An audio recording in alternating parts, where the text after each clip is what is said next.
കുടമുല്ലപ്പൂവിനും മലയാളി പെണ്ണിനും ഉടുക്കാൻ വെള്ളപ്പുടവാ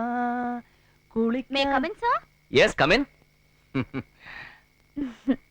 പുതുപ്പെണ്ണെന്താ ഈ വേഷത്തില്? ഇപ്പഴാ ഒരു റിലീഫ് കിട്ടിയത്. വെറുതെ പട്ടുസാരിയും വലിച്ചു വാരി ചുറ്റി കുറെ ആഭരണം ഇട്ട് എന്തൊരു ചൂടായിരുന്നു, വേർത്തൊഴുകായിരുന്നു. ഇന്ന് ആദ്യമായിട്ട് ഞാൻ സാരി ഉടുക്കുന്നത്. Yeah for the first time. AC ഇല്ലേ? അസിസ്റ്റന്റ് കമ്മീഷൻ ലീവിലാ. അതല്ല, എസി, എയർ കണ്ടീഷണർ. അയ്യോ, അതിനൊക്കെ ഒരുപാട് ചിക്കിലി വേണ്ടേ? കമ്മീഷണറുടെ ശമ്പള സ്കെയിൽ എത്രയാണെന്നേ DGPക്ക് അറിയാം. അല്ലെങ്കിൽ പിന്നെ കൈക്കൂലി മേടിക്കണം. എസി വേണമെന്നൊക്കെ നിർബന്ധം പിടിച്ച് എന്നെ കൊണ്ടത് വാങ്ങിപ്പിക്കോ? എന്റെ കുടുംബാന്തരീക്ഷമൊക്കെ ഗീതുവിന് മനസ്സിലായി കാണുമല്ലോ. സംഗീതയെ പ്രസവിച്ച് 6 മാസം കഴിഞ്ഞപ്പോഴായിരുന്നു അമ്മയുടെ മരണം. ഞാനും സഹോദരിമാരും തമ്മിൽ ഒരുപാട് പ്രായവ്യത്യാസമുണ്ട്. അതുകൊണ്ട് തന്നെ ഞാൻ അവരെ വളർത്തിയത് സഹോദരിമാരെ പോലല്ല, സ്വന്തം മക്കളെ പോലെ. അടുക്കള കാര്യങ്ങള് ഞങ്ങളെല്ലാം ചേർന്നാ ചെയ്യുന്നത്. കുട്ടന്മാർക്ക് എല്ലാം അറിയാം. കുട്ടന്മാരോ? അതാരാ? സാവിത്രിയും സംഗീതയും എനിക്ക് കുട്ടന്മാരാ. എന്റെ സംഗീതയും സാവിത്രിയും ഇന്നു മുതൽ ഞാനങ്ങടെ ഏൽപ്പിക്കുക. ഗീതു അവർക്ക് വെറും നാത്തു മാത്രമല്ല, അമ്മ, സഹോദരി, ഏട്ടത്തി, കൂട്ടുകാരി ഒക്കെ ആയിരിക്കണം. ആയിരിക്കുന്നറിയാം. പാല് തണുക്കുന്നു. ഓ സോറി, ഞാനതങ്ങ് മറന്നു. ആദ്യ രാത്രിയിലെ ഏറ്റവും പ്രധാനപ്പെട്ട ചടങ്ങാണല്ലോ അത്. കുടിച്ചോ? എനിക്ക് വേണ്ട, ഞാൻ പാല് കുടിക്കില്ല. അല്ല, ആദ്യ രാത്രി ഭർത്താവ് കഴിച്ചതിന്റെ ബാക്കി? അത് സാരില്ല, ഒരു ചേഞ്ച് ആയിക്കോട്ടെ. കറക്റ്റ്, ഗീതു പറഞ്ഞാൽ ശരി. ഭർത്താവ് കഴിച്ചതിന്റെ ബാക്കി കുടിക്കുന്നതിലല്ല, അയാളെ കൊണ്ട് മുഴുവൻ കുടിപ്പിക്കുന്നതിലാണ് സ്നേഹം. കുടിക്കട്ടെ?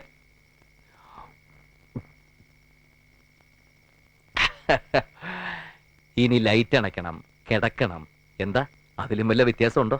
ഇനി ചേഞ്ച്?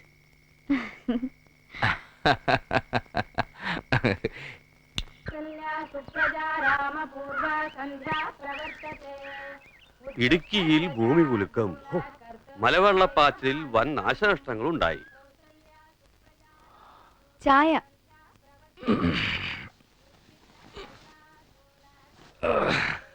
മിടുക്കി. അതിരാവിലെ ഭർത്താവിന് ഒരു കപ്പ് ചായ കൊണ്ട് തരാനുള്ള ഉത്തരവാദിത്വ ബോധം ഉണ്ടായല്ലോ. ഭാര്യമാരായാൽ അങ്ങനെയാ വേണ്ടത്. സന്തോഷായി.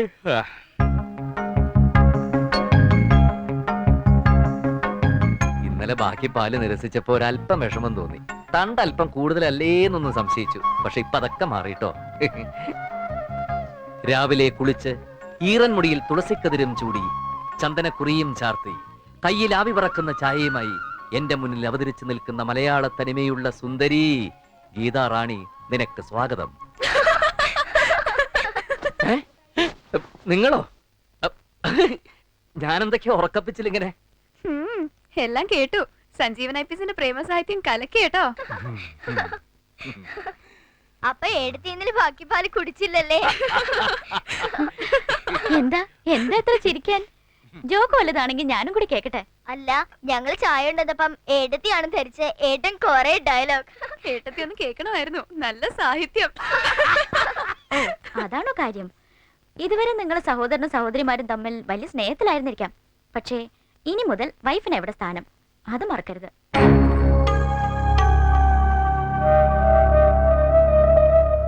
ഇത് ഞങ്ങളുടെ ബെഡ്റൂമാ. അല്പം പ്രൈവസി ഒക്കെ വേണം. എപ്പോഴും ഇങ്ങനെ കയറി ഇറങ്ങാനൊന്നും പറ്റില്ല. ഒക്കെ പറഞ്ഞു കൊടുത്തില്ലേ സഞ്ജു? ദൈവമേ, സാധാരണ പുത്തനച്ചി പുരപ്പുറം തൂക്കുന്നതാ പതിവ്. ഇവള് പുരയിടിച്ച് നിരത്തുവോ? എന്താ ഗീതു ഇങ്ങനെയൊക്കെ? അവര് കുട്ടികളല്ലേ?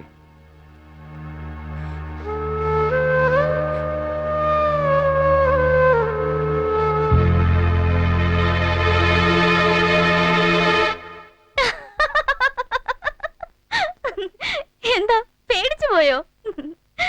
ഇതാ ഗീതു. ഞാനൊരു തമാശ പറഞ്ഞത് എന്റെ കുട്ടികളെ. Don't be silly. ഇത് ഗീതുന്റെ ഒരു നമ്പരാ. ഇതുപോലെ ഒരുപാട് നമ്പറുകൾ ഇനി ഉണ്ടാവുമോ?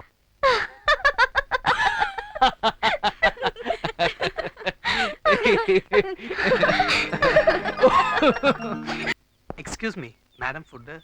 Yes. I want vegetable au gratin, chicken steak on sizzler, American chop suey, chicken saslik, chicken rolls, and spaghetti alla Italiana, and dinner rolls. What about you, Sanju? 1 plate of tapioca, curry of nattoli, 2 broken kandari molagu mixed with salt, rice soup with rasa. മനസ്സിലായില്ലേ? മരച്ചീനി പുഴുങ്ങിയതും നത്തോലിക്കറിയും ചതച്ച 2 കാന്താരി മുളകും രസം ഒഴിച്ച നല്ല ചൂട് കഞ്ഞിവെള്ളവും. എന്താ സഞ്ജു ഇത്? എനിക്ക് ഈ കുന്തങ്ങളുടെ പേരൊന്നും അറിഞ്ഞൂടാ. ആനക്കെടുപ്പത് നീ ഓർഡർ ചെയ്തിട്ടുണ്ടല്ലോ. എന്റെ ബാലൻസ് നീ കഴിക്കില്ലെങ്കിലും നിന്റെ ബാലൻസ് ഞാൻ കഴിച്ചോളാം എന്റെ DGPയുടെ മോളെ. ഹണിമൂണാണ്, ചേട്ടനൊന്ന് പുറത്തു പോവോ? അയ്യോ അണ്ണാച്ചി അപ്പടിയേ പോങ്ക പോങ്ക. ഓ ഞങ്ങളുടെ കുളി കഴിഞ്ഞു. ഏട്ടനും ഏട്ടത്തിയും കുളിച്ചോ? സഞ്ജു ഒരു കുറവുണ്ട്. അതെന്താ? സഞ്ജുവിന്റെ അച്ഛനെ കൂടെ കൂട്ടായിരുന്നു. അത് നീ എനിക്കിട്ടൊന്ന് താങ്ങിയതാണല്ലോടി. സഞ്ജു നല്ല തണുത്ത വെള്ളത്തിൽ കുളിച്ചാൽ മതി, ആ ചൂടങ്ങ് മാറിക്കിട്ടും. തല നല്ലോണം തോർത്തണേ. Food ready?